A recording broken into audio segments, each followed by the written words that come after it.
All right, January 23rd, workout breakdown, chest day. This one is definitely unique, a little bit different for sure in terms of the structure and the flow, which is why it's a video. I'm just going to start at the top left.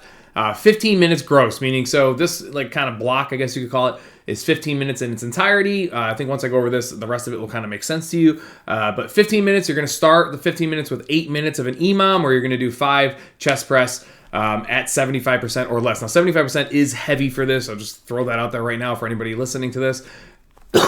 Excuse me. If you end up doing 8 rounds of 5 with 75%, like, kudos to you. That is capacity. That is some serious strength, to say the least. 40 reps in 8 minutes at that weight is challenging. You are fresh, that being said, but still, that's a lot. I would tell most people are probably like in the 60 to 70% range, just FYI, because again, the turnover is so quick here. With it being an EMOM setup. As soon as that last round is over, the 7 minute, the 8 minutes ends. So you have a little bit of transition time is what I'm saying. So when you finish the 8th round of chest press, you'll have the rest of that minute to get yourself to the bike. The 7 minutes will then begin. And then you guys have 7 minutes and you get to choose here. And this is the part where you kind of have two choices. If you want to keep it like the monthly emphasis, then you want to pick something that doesn't really exceed 70 or 75%. So the calorie count and the distance you choose to run as this brick setup, you want to choose something that you don't have to exceed that 70, 75%, under the assumption you're even conditioned enough to hold that. Maybe it's 60 or 65%, right? Depending on who you are.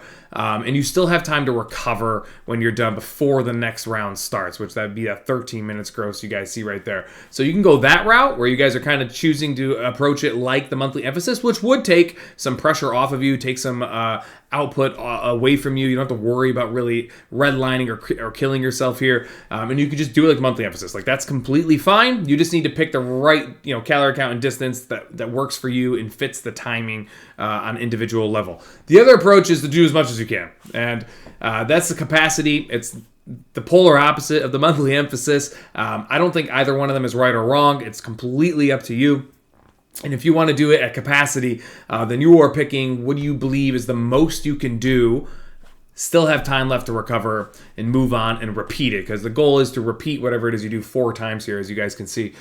So either one of those is good. I don't think there's anything wrong with either of them. I don't feel strongly about either of them. Obviously, doing it at capacity is significantly more challenging, and it's going to make everything that follows significantly harder.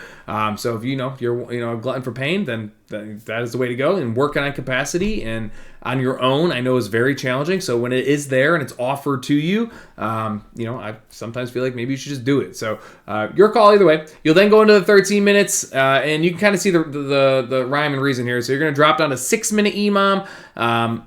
Incline press with a pause. You'll do 6 every minute for 6 minutes. So you guys will do 36 reps of incline. I would urge you to move as much weight as you physically could here. Obviously, very independent there. And we'll have, whether you chose to do capacity or kind of the monthly emphasis of floor work on the prior round of the bike and the run, will probably have a little bit of an impact on how this goes and how your decision is made. But either way, the EMOM gets shorter by 2 minutes every round. You have 7 minutes at the end every single time to repeat that calories biked in that run.